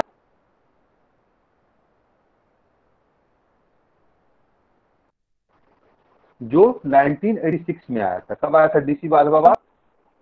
1986 में, और यह बिहार से संबंधित है। तो डीसी वाधवा बनाम बिहार राज्य मामले में क्यों? क्योंकि आपको पता होगा कि इस समय बिहार की जो राजनीतिक स्थिति थी बहुत ही बुरी थी, सदन की गरिमा अपने निम्न स्तर पर थी और परिणाम स्वरूप सरकार बड़े पैमाने पर अध्यादेश के माध्यम से अपने विधायी कार्यों को अंजाम दे रही।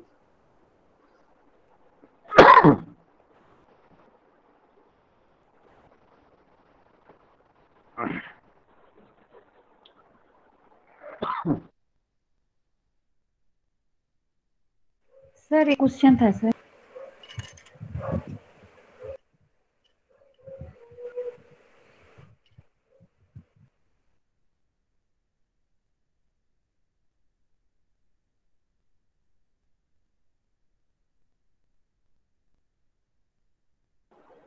हाँ बोलिए प्रिया।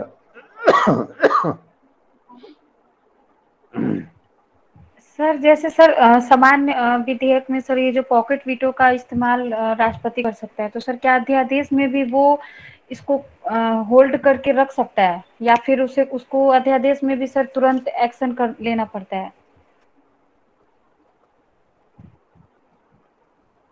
इसमें पहले ही बात कहा गया है ना कि राष्ट्रपति को जब यह भान हो जाए, और भान होने का पहली बात क्या है? तो भान होने का मतलब है कि मंत्रिमंडल को यह समाधान हो जाए। सॉरी।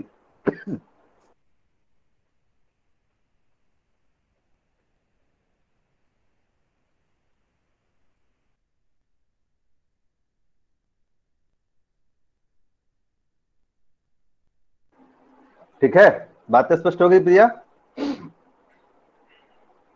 जी सर।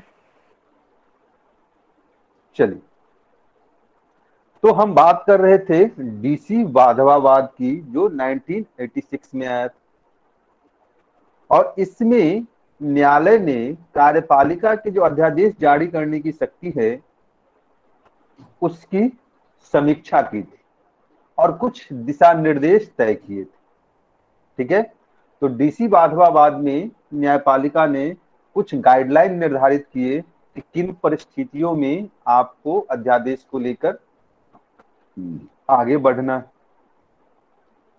तो पहली बात कहा गया कि अध्यादेश के जरिए विधायनों को लंबे समय तक जारी रखना अध्यादेश की मूल संकल्पना के प्रतिकूल। मतलब क्या हुआ? इसमें यह देखा गया कि मान लीजिए कि हमने कृषि कानून को लेकर अध्यादेश लाया, ठीक है, तो अब 6 महीने और 6 सप्ताह के बाद क्या होगा? यह पुनः समाप्त हो जाएगा, होगा ना?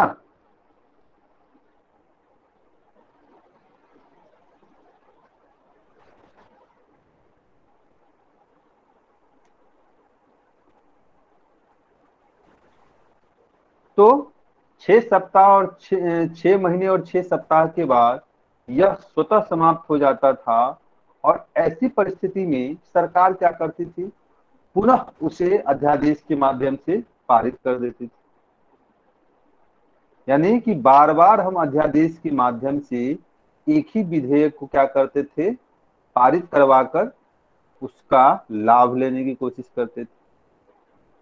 तो इस कारण से न्यायिक समीक्षा जब की गई अध्यादेश को लेकर, तो पहला स्टेटमेंट आया जो हमें क्या करना होगा, तो अध्यादेश के जरिए विधायनों को लंबे समय तक जारी रखना अध्यादेश की मूल भावना के प्रतिकूल है। बातें स्पष्ट हुई?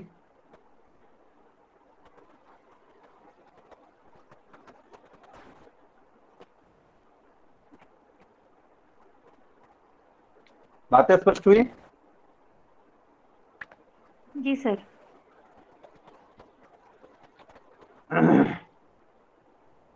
दूसरी बात कहा गया कि बार बार ऐसा करना संवैधानिक शक्ति संतुलन है, वह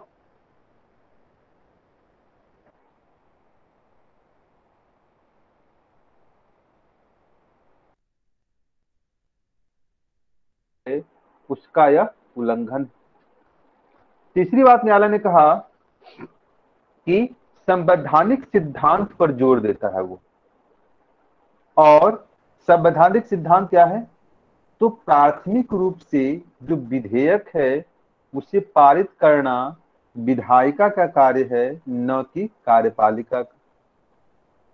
तो तीसरा दिशा निर्देश क्या दिया कि विधेयक को पारित करने का जो अधिकार है वो विधायिका का है, न कि कार्यपालिका का। चौथी बात कहा कि कार्यपालिका केवल आपात परिस्थितियों में इस अध्यादेश संबंधी शक्ति का क्या करेगी, इस्तेमाल करेगी। ठीक है।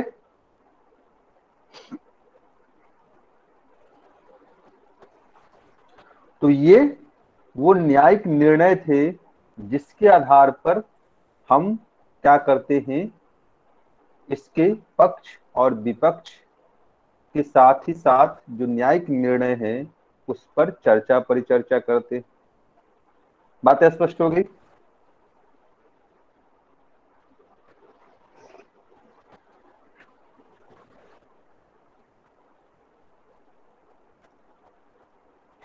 बोलिए।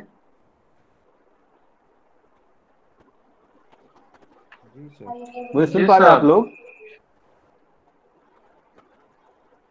तो कुछ रिस्पॉन्स नहीं कर रहे भाई आप लोग, क्या मंत्रमुग्ध हो जाते हैं सुन के, या भाव विभोर हो जाते हैं और मीरा की तरह खो जाते हैं? मेरू तो प्रभु श्याम दूजा न कोई।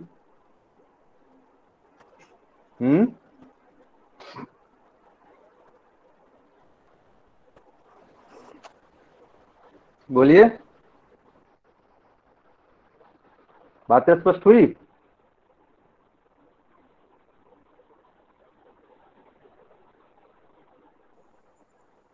यस सर, हो रही है। सर ये जो सर लास्ट में जो न्यायपालिका का जो सर वर्डिक आया है कि केवल ये आपात स्थिति में ही इसका उपयोग किया जाए, तो सर यहाँ पे ये बोला जा सकता है कि जो न्यायपालिका या सुप्रीम कोर्ट जो ये वर्डिक दिया है सर, तो वो राष्ट्रपति को लेके भी ये कहा जा सकता है कि एक अगर मंत्रिमंडल अगर ऐसा अध्यादेश लाता है, राष्ट्रपति को भी अध्यादेश उसके साथ जारी करना पड़ता है, क्योंकि उसकी सलाह पे ही करेगा। एक तरह से देखा जाए तो मंत्रिमंडल ही बोलेगा उसको कि आप ये कीजिए। अगर राष्ट्रपति अपना स्वविवेक यहाँ पे नहीं यूज करता, अगर उसको भी लगता है कि नहीं ये सही है, और अगर न्यायपालिका को लगता है कि नहीं ये गलत भी है, बार बार अध्यादेश ऐसा नहीं किया जा सकता है, तो ये सर एक तरह से देखा जाए तो सर राष्ट्रपति को भी सर ये मतलब इनडायरेक्टली ये बोला गया है कि वो भी इसमें कुछ अपना स्वविवेक का प्रयोग करेगा, या फिर सिर्फ मंत्रिमंडल बोल रहा है ऐसा तो वो कर लेगा।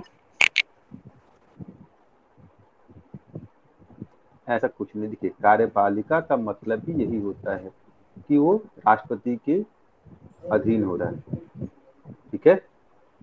और सिर्फ मंत्रिमंडल की सलाह पर कार्य करने की व्यवस्था संविधान में की, ठीक है ना। और संविधान ने जब मंत्रिमंडल के सलाह पर कार्य करने की व्यवस्था की है, तो मैं बार बार कह रहा हूं कि राष्ट्रपति के समाधान होने का मतलब है मंत्रिमंडल का समाधान होना, ठीक है प्रिया। जी सर। सर चलिए, मेरा सर मुझे नेक्स्ट सर क्या बस है? एक ही नहीं समझ में आ रहा है सर कि जैसे कि विधेयक में सर आपने बोला ना कि सर वो वीटो का यूज कर सकता है अगर उसको लग रहा है कि नहीं मंत्रिमंडल यहाँ पे जो भी विधेयक ला रहा है तो ये सही नहीं है, तो राष्ट्रपति उसको होल्ड करके रख सकता है और उसको मतलब निरस्त हो सकता है। तो ये जो अध्यादेश का सर जो प्रावधान है, अगर राष्ट्रपति को ऐसा लगता है कि नहीं ये गलत भी हो सकता है, तो क्या वही मैं ये यहाँ पे भी यही सामान्य पूछना चाह रही हूँ कि उसको होल्ड कर सकता है ये कि नहीं। सामान्य विधेयक नहीं है ना, ये दोनों में सामान्य अंतर है ना विधेयक सर? नहीं है ना। सर ये वाला सर अध्यादेश में सर नहीं हो सकता है। ये आपातकालीन परिस्थिति।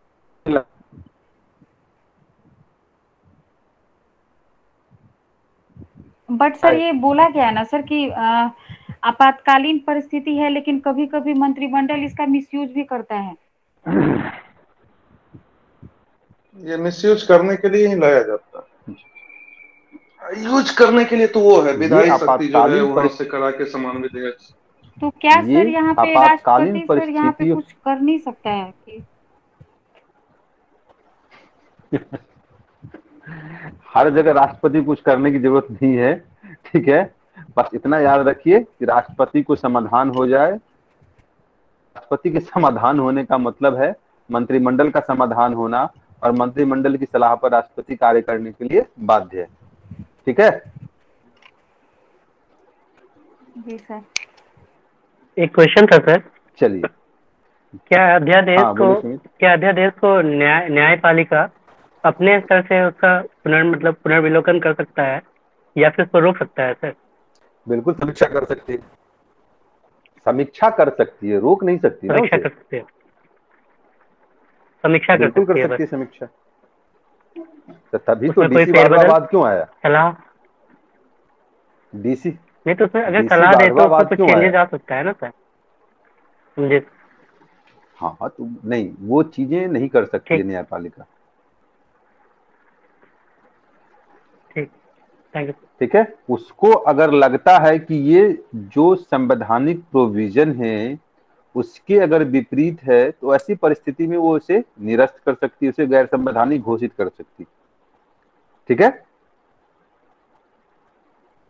जब गैर वो तो संवैधानिक सर घोषित ये करेगा तो अध्यादेश ही निरस्त हो जाएगा ना सर? हाँ, लेकिन वो न्यायिक समीक्षा के तहत जब आएगा, स्वाभाविक है ना। तो जो भी चीजें न्यायिक समीक्षा के तहत आएगी, तो न्यायिक समीक्षा का मतलब ही अपने आप में होता है कि संविधान के अनुरूप वो चीजें है या नहीं, ठीक है। ठीक सर, ठीक। चलिए, अब आप मान लीजिए कि हमने क्या किया, अध्यादेश के माध्यम से न्यायालय की शक्ति को कमजोर करने का प्रयास।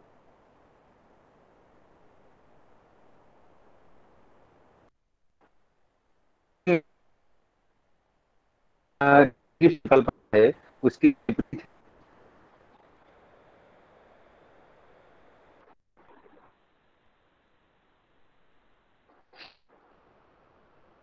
चलिए नेक्स्ट टॉपिक क्या है?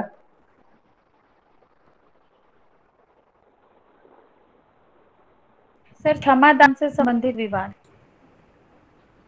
चलिए, अब क्षमादान से संबंधित विवाद पर चर्चा करते हैं।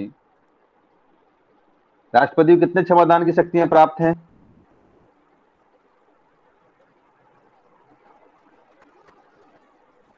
राष्ट्रपति को कितने क्षमादान की शक्तियां 5 प्राप्त सर। हैं? क्या क्या? लघुकरण, परिहार, प्रविलंबन और विराम। ठीक है। अब इसको लेकर विवाद क्या है? तो जो पहला विवाद है ना, कि पहली बात कहता है कि यह न्यायिक कार्यों में हस्तक्षेप, ठीक है। पहला विवाद क्या है इसको लेकर?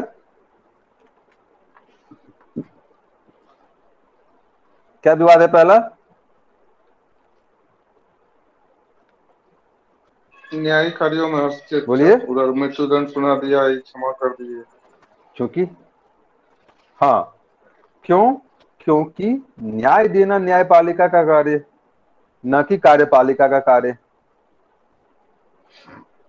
दूसरा क्या है? दूसरा विवाद जो इसको लेकर है वो है कि मान लीजिए हमने क्या किया, दया याचिका भेजा, और दया याचिका भेजने के क्रम में न्यायालय क्या राष्ट्रपति क्या करेगी, उस पर निर्णय लेगी। लेकिन निर्णय लेने के लिए कोई समय सीमा का निर्धारण नहीं है, ठीक है। क्या निर्णय लेने के लिए कोई समय सीमा का अब मान लीजिए कि आप विचार याचिका क्षमा या दया क्षमा की याचिका दायर की और राष्ट्रपति ने उस पर 15 साल के बाद निर्णय लिया, 20 साल के बाद निर्णय लिया। वो धनंजय तो बताइए पंडित कि केस में मेरे हुआ था लिए, सर। हाँ, मेरे लिए धनंजय पंडित का बेचारा 1994 से मामला लटका हुआ है, ठीक है। तो फांसी पड़ गया सर उसको, लेकिन वो उम्र के काटने के बाद। हाँ, मैं वो नहीं कह रहा कि तो मतलब कहने का क्या मतलब है कि अब ये क्या हुआ कि तिल तिल कर मारने वाली स्थिति हो जाती है कि राष्ट्रपति क्षमा करेगा कि नहीं करेगा। तो बेचारा, एक कहते ना कि सजा के ऊपर सजा की जो बातें होती हैं वो चीजें हो गया, एक अलग से सजा का उसको प्रावधान कर देता है राष्ट्रपति की क्षमादान की शक्ति। तीसरी बात जो कहा गया कि राष्ट्रपति की क्षमादान की शक्ति वास्तविक में क्या है, कार्यपालिका की शक्ति। कार्यपालिका की शक्ति कहने का मतलब यह है कि यह गृह मंत्रालय की रिपोर्ट पर काम करता है, यानी कि यह राष्ट्रपति की शक्ति न होकर मंत्रिमंडल या कार्यपालिका की शक्ति हो जाती, क्योंकि प्रक्रिया क्या है, तो प्रक्रिया यह है कि राष्ट्रपति द्वारा दायर याचिका को मंत्रिमंडल की सलाह लेने के लिए गृह मंत्रालय के समक्ष भेजा जाता है, और फिर मंत्रिमंडल क्या करता है, इस संबंधित याचिका को, गृह मंत्रालय क्या करता है, इस संबंधित याचिका को संबंधित राज्य के राज्य सरकार के पास भेजता है, और जिसका उत्तर मिलने के बाद मंत्रिमंडल अपनी सलाह लेता है। यानी कि यह प्रक्रिया ही अपने आप में इतनी जटिल है कि स्वाभाविक है कि इस पर क्या होगा, देरी होना स्वाभाविक प्रक्रिया हो जाती। पहले राष्ट्रपति के पास जाएगा, फिर गृह मंत्रालय के पास जाएगा, फिर राज्य सरकार के पास जाएगा, और राज्य सरकार के बाद फिर गृह मंत्रालय के पास आएगा, और गृह मंत्रालय के बाद पुनः राष्ट्रपति के पास जाएगा। बात स्पष्ट हुई?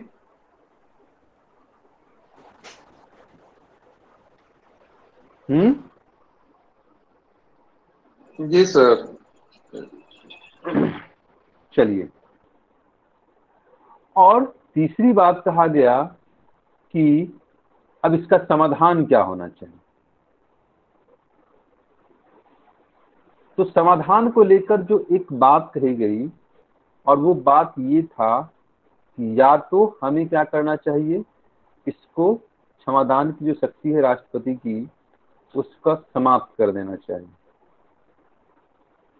या हमें इसके जो दूसरे पहलू हैं, और वो दूसरा पहलू क्या है, एक निश्चित समयावधि का निर्धारण कर देना चाहिए कि इतने दिनों के अंदर राष्ट्रपति को संबंधित दया याचिका पर क्या होना चाहिए, निर्णय ले लेना चाहिए।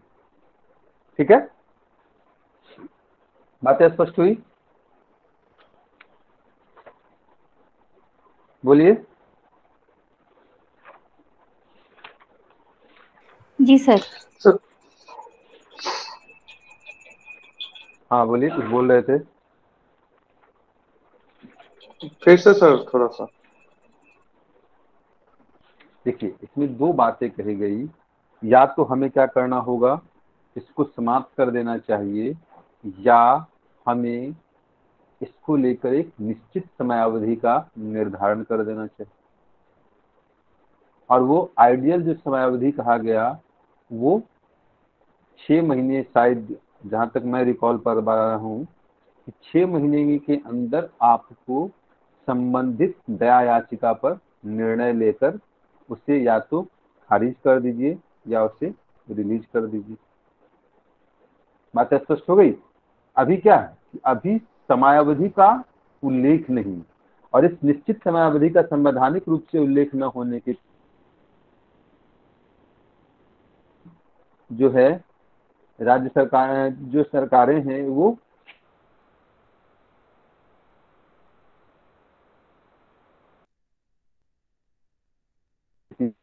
जी सर, कभी कभी क्या होता है, सरकार गिर जाती है तो कभी ये बदल जाती है, राज्यपाल बदल जाती है। हाँ, तो वो प्रक्रिया है। इसलिए निश्चित समयावधि का जब उल्लेख हो जाएगा तो उसको लेकर हमें, अब प्रश्न उठता है कि आखिर क्षमादान की शक्ति दी क्यों गई। तो राष्ट्रपति को जो क्षमादान की शक्ति दी गई है, इसके पीछे जो तर्काधार बताया गया वो ये था कि चूंकि न्यायपालिका क्या करती, न्यायपालिका संवैधानिक और विधिक रूप से निर्णयन प्रक्रिया को आगे बढ़ाती है। ये करती है ना न्यायपालिका, कि स्थापित विधि की स्थापित और सम्यक प्रक्रिया के माध्यम से हम क्या करेंगे, अपनी निर्णय प्रक्रिया को आगे बढ़ाएंगे। ये करती है ना, कि फैक्ट्स एंड फिगर सामने है और इसको लेकर ये नियम और कानून प्रचलित हैं, तो इस आधार पर हम क्या करेंगे, आपको फांसी देंगे। ये करती है ना न्यायपालिका।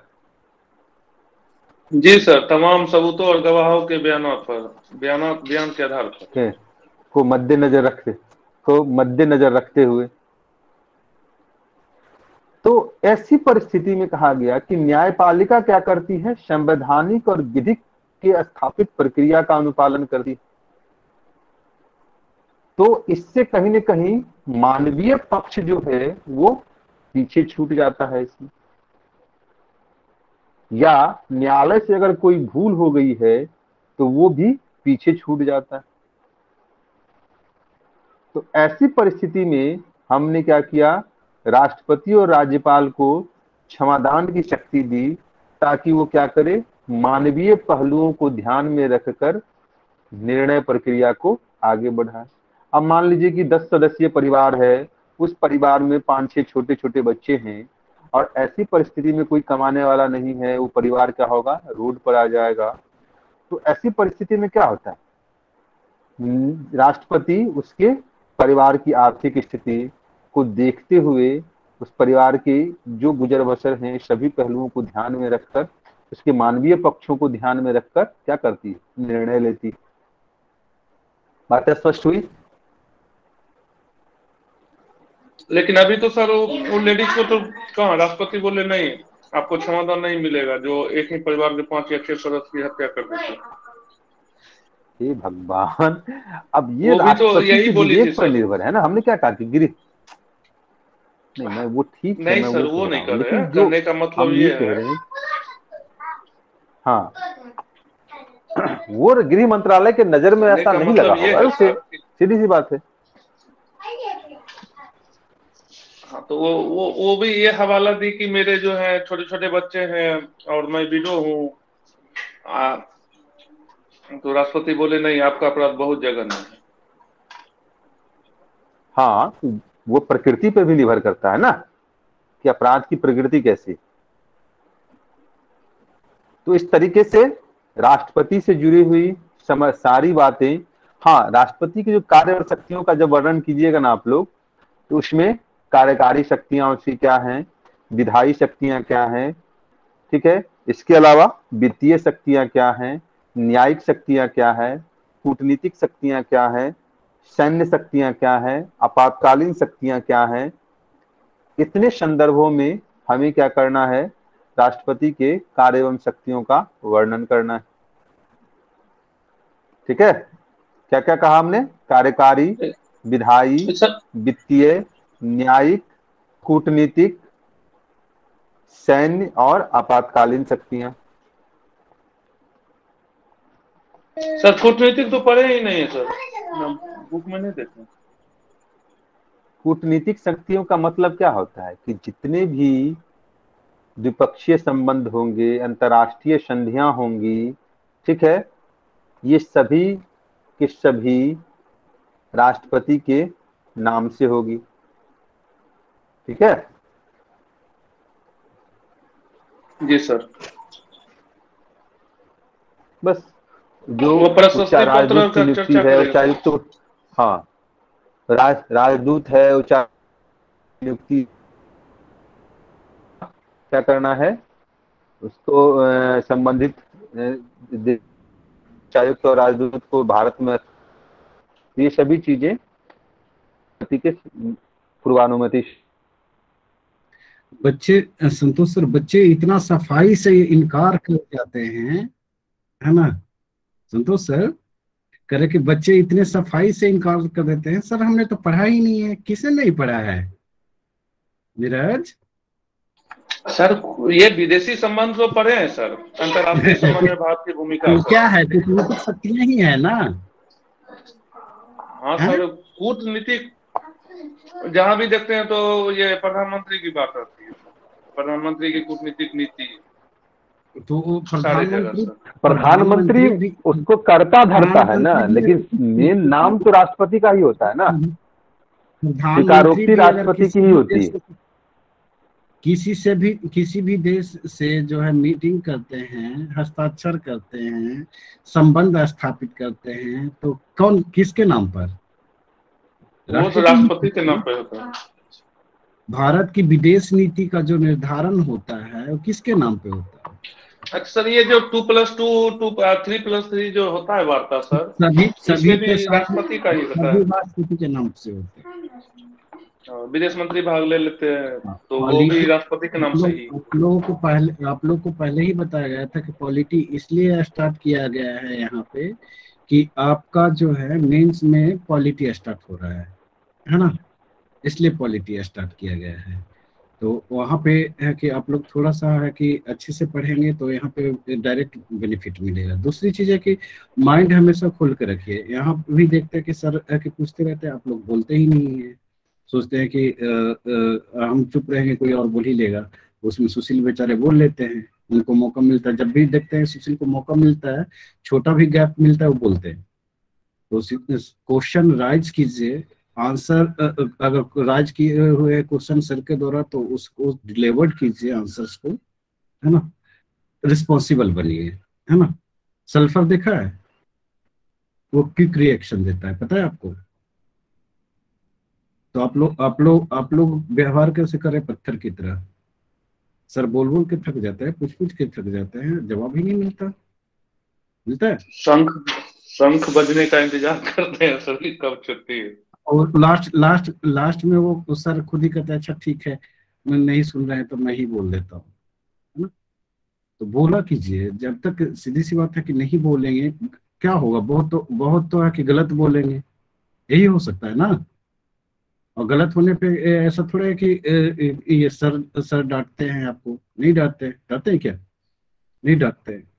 अब सीधी सी बात, हमारी क्लासेस होती है उसमें है कि किसी का नॉलेज टेस्ट करना नहीं होता है, वो होता है कि आपका हेजिटेशन को तोड़ना, है ना, आपकी सोच को बदलना, आपके अप्रोच को बदलना, यही तो कर रहे हैं।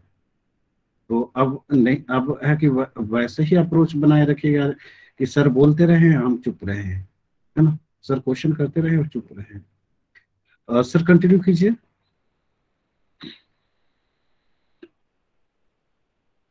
हो गया सर, क्लास ओवर हो गया।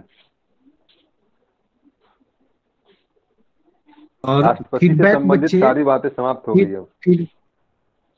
फीडबैक है कि देना मैंडेटरी होता है। क्लास जैसे ही ओवर होता है आप फीडबैक दीजिए, ओके। और फीडबैक देना